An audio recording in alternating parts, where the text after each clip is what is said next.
Alright everyone, let's cover a few more important things before we close this lecture. So the first thing we're going to talk about is the code block.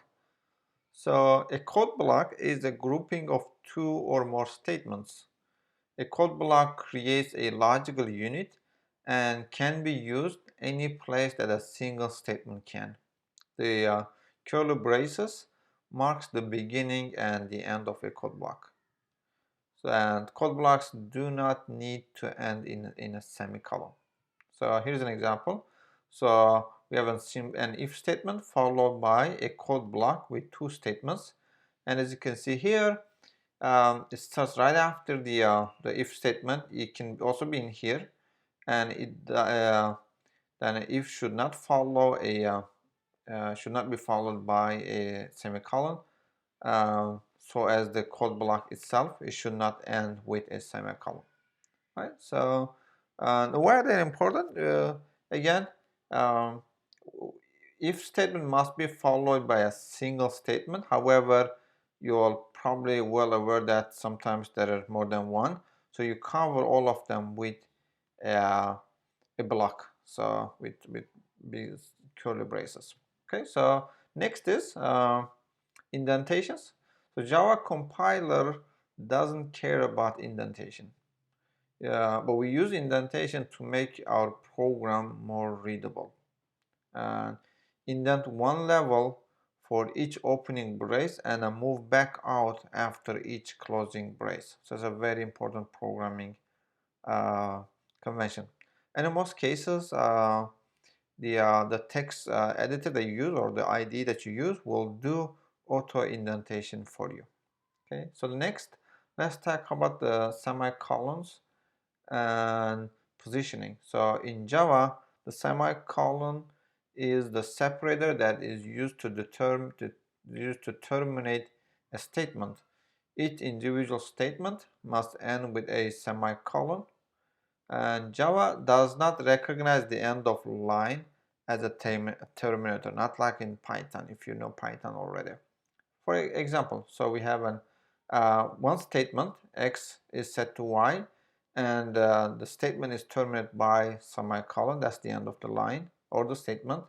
Another one is another assignment statement, y is set to y plus 1, and a third statement that is a print statement.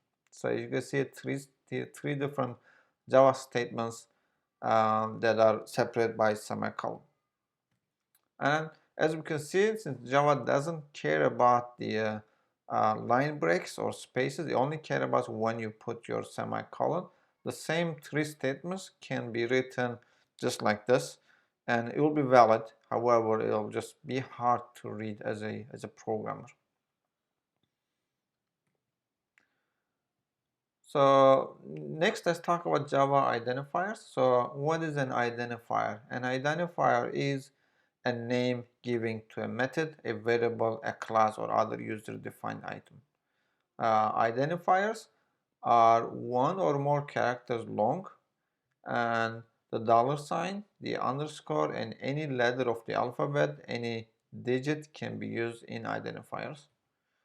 The first character, however, cannot be a digit. That's the only rule about the digits. And also, an identifier cannot be all digits. It must have some other characters.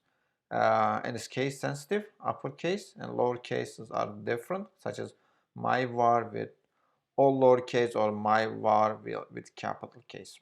Those are two different identifiers. All right, let's see some examples. Here are some valid Java identifiers. Myvar, as you see, myvar separated by underscore, single x, var2 underscore top, $sign up, all valid, and also test17 is a valid as well. Some invalid identifier that you cannot use, an identifier that starts with a number, an identifier that only contains numbers, an identifier that contains a space, or an identifier that uses a keyword. Those are invalid. And as far as the convention go, which means common practices, variable names are all lowercase or camel case in some cases, or sometimes separate by underscore. This is three common use methods. And class names should always be capital case. For example, class student, which we might see in the future, and also all file names. Since all file names are also the class names, they all must start with a capital case. All right. So here are the Java keywords that you cannot use as an identifier. As you can see, the full list here. So none of them, as we just saw earlier, print, which should be somewhere here. I can see print. Okay. So, and following plus to this list, true, false are the two Boolean variables and cannot be an identifier, and also null cannot be an identifier. All right.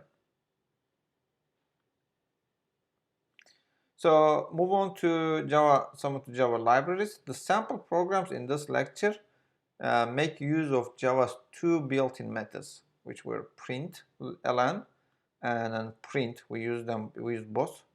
These methods are members of the system class, which is a class predefined by Java that is automatically included in our programs.